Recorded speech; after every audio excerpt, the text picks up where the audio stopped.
بسم اللہ الرحمن الرحیم۔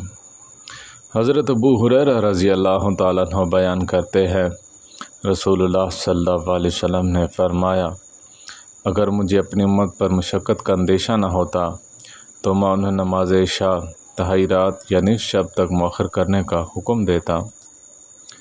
حضرت معاذ بن جبل رضی اللہ تعالیٰ عنہ بیان کرتے ہیں، رسول اللہ صلی اللہ علیہ وسلم نے فرمایا، اس نماز یعنی عشاء کو دیر سے پڑھو، کیونکہ اس کی وجہ سے تمہیں دیگر امتوں پر فضیلت دی گئی ہے، تم میں سے پہلے کسی امت نے یہ نماز نہیں پڑھی۔ رافع بن حجر رضی اللہ تعالیٰ عنہ بیان کرتے ہیں، رسول اللہ صلی اللہ علیہ وسلم نے فرمایا، نماز فجر روشن ہو جانے پر پڑھو، کیونکہ وہ زیادہ باعث اجر ہے۔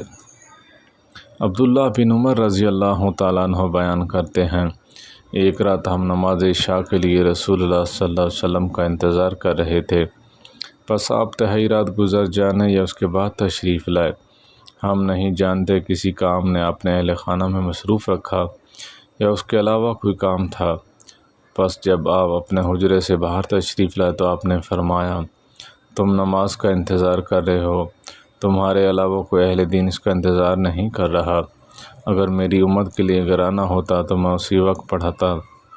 پھر آپ نے مؤذن کو حکم دیا، اس نے اقامت کہی اور آپ صلی اللہ علیہ وسلم نے نماز پڑھائی۔ حضرت ام سلمہ رضی اللہ تعالیٰ عنہ بیان کرتی ہیں، نماز ظہر جلد پڑھنے میں رسول اللہ صلی اللہ علیہ وسلم تم سے زیادہ سخت تھے، اور نماز عصر جلدی پڑھنے میں تم سے زیادہ سخت ہو۔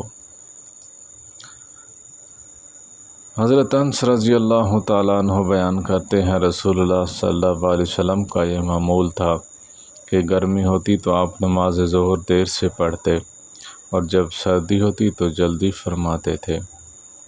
اللہ تعالی ہم سب کو عمل کرنے اور آگے پھیلانے کی توفیق عطا فرمائے۔ وآخر دعوانا الحمد للہ رب العالمین۔